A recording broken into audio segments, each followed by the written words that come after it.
Now, the investigation into Russia's alleged involvement in last year's US presidential election has taken a new twist, and it includes allegations of money laundering amounting to tens of millions of dollars. US President Donald Trump's former campaign manager, Paul Manafort, has been indicted on 12 charges by a federal grand jury. He and his associate, Richard Gates, are accused of funneling $75 million through unreported offshore accounts.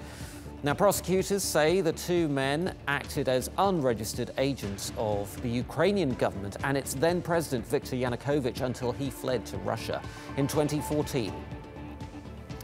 Now, the federal indictment says Manafort laundered more than $18 million between 2006 and 2015 while he was working for Yanukovych and his party. The prosecutors say he used the money to buy property and other goods and services in the US. He and Gates are accused of not paying taxes on their income. Some of the things Manafort is accused of spending the money on include $930,000 at an antique rug store in Virginia, more than $655,000 on a landscaping service in the Hamptons, and more than $850,000 at a New York men's clothing store. TRT World's editor-at-large, Craig Copetas, joins me now from Paris.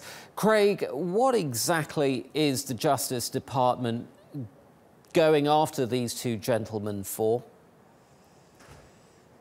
They're trying to smoke out Donald Trump. They want to see if Manafort has any more information on Russian efforts to contact, recruit, and exploit people within the Trump administration.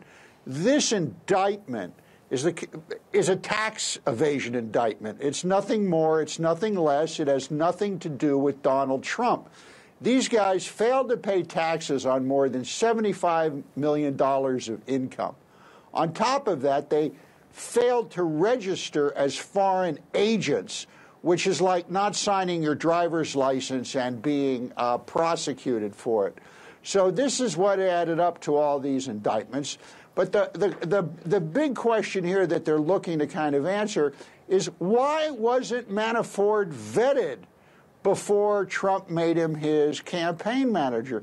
And the answer to that is real simple. Trump never thought he was going to win. Trump's mob is the gang that couldn't shoot straight. And the vetting that they did on Manafort and all these others amounted to a bucket of spit, because they didn't think they were going to win. And that's really where we stand right now.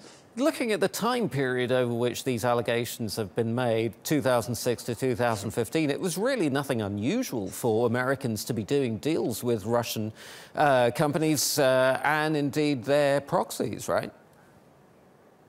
Not only was it not unusual, Azar, it was completely legitimate.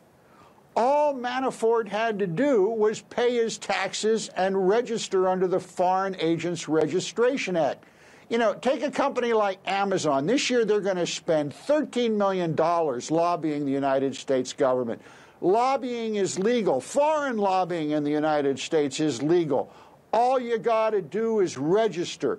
He didn't do it. That's why he's being indicted. Interesting. So how did Manafort and Gates manage to launder this amount of money? Well, Azar, you know, I think it's like you do with your house in the Hamptons. You have your gardeners are always paid by direct deposit from your bank in Cyprus. I mean, it's really incredible how brazen this is. But it's real simple. You open up accounts overseas. You have overseas clients. The money goes into those accounts. You want to pay for a new suit at your tailor in Miami? Well, what you do is you have your bank in Cyprus or the Seychelles or the other places listed in this indictment pay your tailor directly. And that's what the government caught Manafort on, to the tune of some $75 million. And again, I think our listeners and viewers have to kind of get their hands around this. All he had to do was report this income and register as a foreign agent, and this would never have happened. No offshore bank accounts or bespoke tailors here, Craig. Craig Copetas in Paris. Thank you so much.